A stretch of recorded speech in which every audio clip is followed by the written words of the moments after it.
President Trump's insistence that climate change is a hoax is effectively signed into U.S. policy. And it's a signature that essentially puts EPA Administrator Lee Zeldin out of a job. Effective immediately, we're repealing the ridiculous endangerment finding and terminating all additional green emission standards imposed unnecessarily on vehicle models and engines between 2012 and 2027 and beyond. This action will save American taxpayers over $1.3 trillion. What that means is lower prices, more choices, and an end of heavy-handed climate policies. Among the far-reaching consequences, the EPA will end rules to reduce climate pollution from cars and trucks. This despite the fact that transportation is the largest source of direct greenhouse gas emissions in the United States.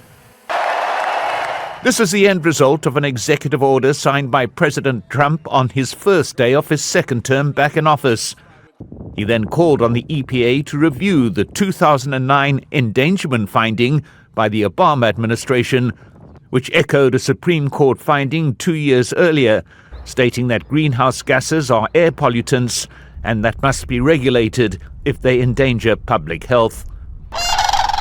The finding was also the bedrock of a sweeping plan by the Biden administration to combat climate change.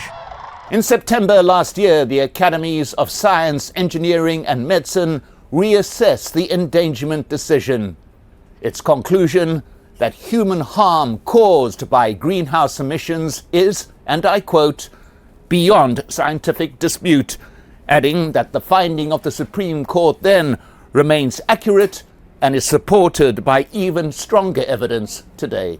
And ultimately, it's going to be the 9 justices of the current court who will have to rule on whether or not the decision nearly 2 decades ago was wrong. Thank you very much, everybody. Thank you. And if Trump's action can stand. Mike Hanna, Al Jazeera, Washington. Don't miss out. Get the full picture. Subscribe to Al Jazeera for reliable news and expert insights. Like, share, stay ahead.